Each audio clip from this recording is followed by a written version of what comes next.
Ton of information to cover today for the upcoming major update that is releasing on 12th of September. But in this video, I will be talking about the new 3 upcoming legendary gems and the new co-op mode that will give us new ways of obtaining more magic effects, which will work in PvE and PvP as well. So without any further ado, let's dive into the new legendary gems, starting with the new 5-star gem. Dealing damage, grant you a savage heart for 6 seconds, causing your attacks to mark enemies. At 5 stacks, the marks are consumed and slash the heart of the enemy, dealing 95% base damage plus 385. Savage Heart also causes you to howl, granting 14% increased attack speed to you and nearby allies for 3 seconds. Savage Heart cannot trigger more than once every 20 seconds. Now these values are for the rank 10 gem. I'm sure at the first glance we are thinking it does not look all that good. That was my first real thoughts as well, but after reading this for a bit I was like, this gem could be really interesting, and the reason for that is we also getting attack speed increase, which means it is considered a buff gem. So we will able to increase the duration of this gem from 6 seconds to maybe up to 12 seconds, depending on how much beneficial duration we have. And once we can do that, it will be interesting to see if we can use Viper Bite and Seeping Bile, Everlasting to get these stacks on enemy, and how fast we can stack the enemy. And for example, if we are hitting one enemy like 30 times in 6 or 10 seconds, will it keep triggering on that enemy, or during the duration of 20 seconds it can only stack once per enemy and only attack them like once 95% base damage, or each stack is going to do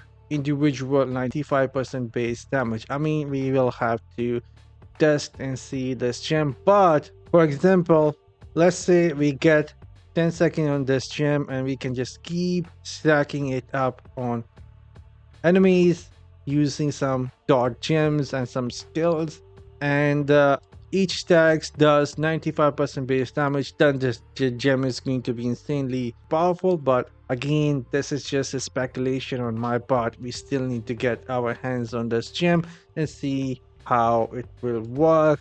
Maybe it will be only once, and we have to wait for the gem to come back before we can stack the enemy again. But anyhow, the 2-star gem, dealing damage, summon a pillar of ice at the enemy's location with life equal to 500% of your maximum life. So players in PvP will able to kill your pillar.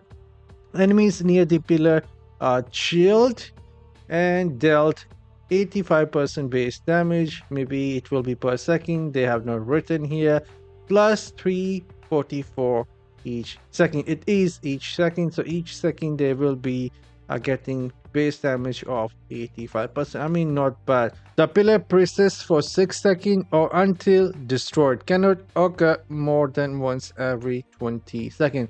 And I don't think this gem is going to be considered as a buff, and so it will only last 6 seconds. I mean, it's not going to be the best gem. Maybe for some scenario in PvE it will be useful in challenge rift to apply some chill, and maybe in PvP it can be used, we shall see. And for the 1-star gem, increase the skill damage by 18% and increase skill attack speed by 4%. I mean, this is going to be one of the best 1-star gems out there if you are a free to play player. Getting that 18% skill damage increase on the top of all damage increase from Berserker Eye, this gem is going to work really well. It will also give you that 4% increased speed on the skill trigger. Could be a really good gem. We will have to see how it works when it comes out. Anyways, modify your drop table from September 12th till October 3rd. 3M server time. Players will have the option to enable a modified drop table for their legendary crest when running the Elder Rift.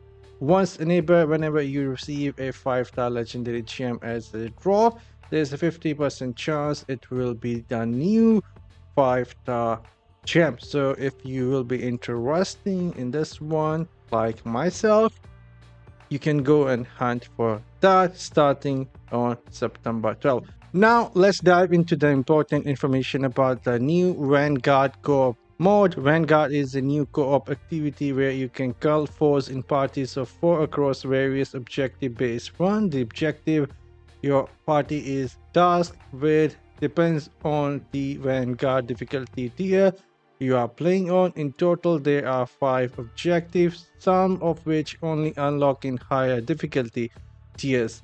Objective may be tasks like escorting an artifact, felling a reliquary boss, or halting a Shadowborn invasion, all to the tune of the vicious demon clawing at you from every direction. Sound interesting. We shall see how good this will be, but we can obtain some new power. Hellish power ripe for the taking.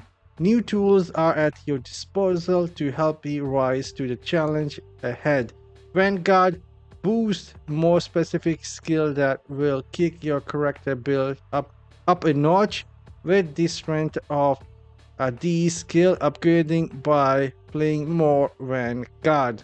New Reliquary effects places the formidable sweeping attack traditionally wielded by Reliquary bosses in the palm of your hand. These effects can be found on offhand and main hand items that you will receive as a reward for completing Vanguard runs on its highest 2 difficulty tier. Reliquary effects can be used anywhere in Sanctuary, so we can now get new magic effects by playing the new Vanguard mod on offhand and the main hand, which will be the weapons, and these powers will be the powers of the Reliquary bosses themselves. So now not only we have to do the Eternal Gear farm, but some of these effects might be really strong and they will work anywhere in the Sanctuary. There is a lot more to discuss and talk about these new skills and powers we will be getting, but that is going to be in another video. But now this is all I wanted to talk about in this video, otherwise it will get a bit too long. There is a lot more, so we'll see you guys in the next one later, guys.